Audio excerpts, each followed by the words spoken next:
میرے نبی پاک علیہ السلام نے فرمایا جس کے ذمے بہنیں لگ گئی، جس کے ذمے بہنیں جس کے ذمے لگ گئی، باپ کمزور ہو گیا یا باپ انتقال کر گیا، جس کے ذمے بہنوں کی ڈیوٹی لگ گئی، محبوب فرمانے لگے اس نے 3 بہنوں کی اچھی پرورش کی، اچھا ادب سکھایا اور عزت کے ساتھ رخصت کر دیا، یا 2 بہنیں اس کے ذمے لگی، اس نے آداب سکھائے، یہ ابو داؤد شریف ہے، ابن ماجہ ہے، اور پھر ان کو رخصت کر دیا عزت کے ساتھ۔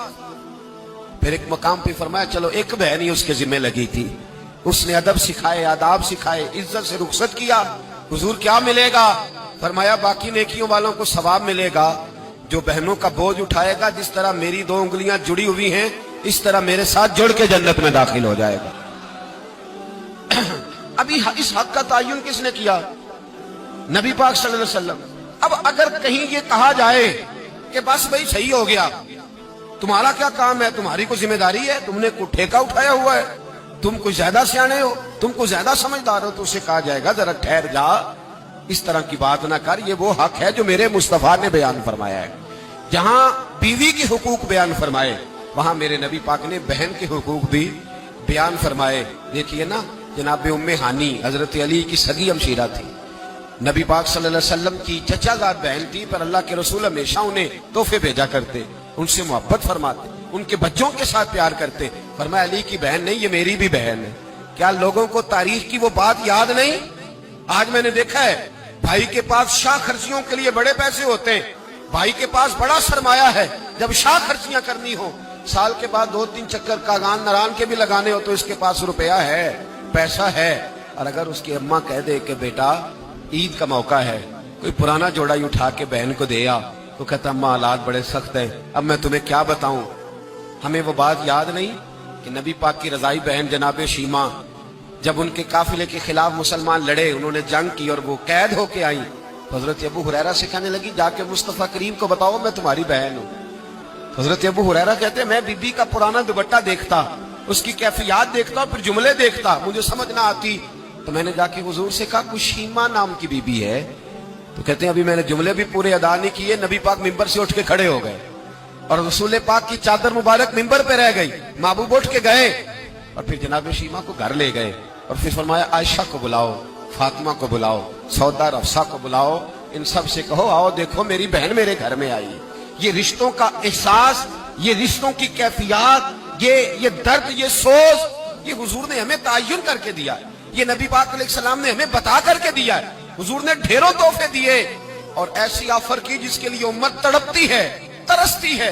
حضور نے فرمایا شیمہ اگر تو پسند کرے تو تیرے لیے مدینے میں مکان نہ بنا دوں، اگر تو کہے تو یہاں تیرے لیے مکان نہ بنا دوں، جہاں 70,000 فرشتے روز سلامی دینے آتے یہاں تیری پکی رہائش نہ کر دوں۔ عرض کی یا رسول اللہ میرے خامند کا گھر، میرے بچوں کا گھر، جہاں میں بیاہی گئی، جن کے حقوق آپ نے بیان فرمائے، میں وہاں جانا چاہتی ہوں۔ حضور نے ڈھیروں تحفے دے کے رخصت کیا۔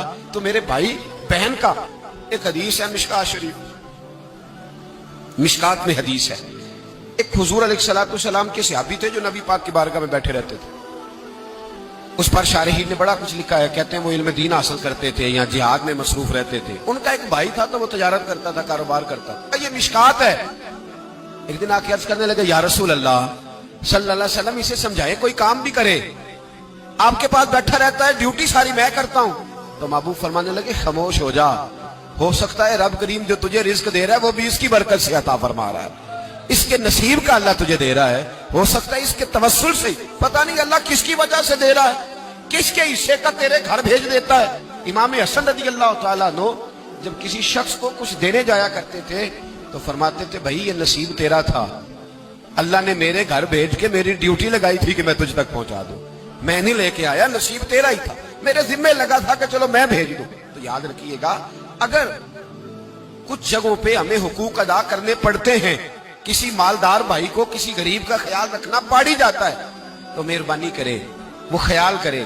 میں نے ایک امیر بھائی سے ایک دفعہ کہا کہ تیرے غریب بھائی کی بچیاں بڑی ہو گئی ہیں، تیرے بچے ہیں، رشتہ لے لو، رشتہ لے لو۔ تو کہنے لگا نہیں وہ جب شادی کرے گا تو میں تعاون کروں گا۔ تو میں نے کہا تو کیا تعاون کرے گا، کیا مطلب ہے تیرا، تو بھائی کی محبت کو پیسوں میں تول رہا ہے، سوچا ہی نہیں تو نے، وہ اسی باپ کی صلب سے جس سے تو ہے، اسی ماں کا دودھ پیا ہے، جس کا تو نے پیا ہے. تجھے وہ دور بھول گیا ہے کہ جب گھر باہر کوئی تیرے بھائی کو گھورتا تھا تو کہتا تھا میں آنکھیں نکال دوں گا. تیری جرت کیسے ہوئی؟ میرے بھائی کو گھورتا ہے اور آج تو کہتا میں تعاون کر دوں گا. میں نے کہا تعاون تو کرنے والی بڑی دنیا ہے, تو تھوڑی توجہ کر, خیال کر. اللہ بڑا مہربان ہے, بعضوں کا دل میں بات ڈال دیتا ہے. صبح فجر کے وقت مجھے ملے تو کہنے لگے آپ نے بات تو بڑی پتے کی.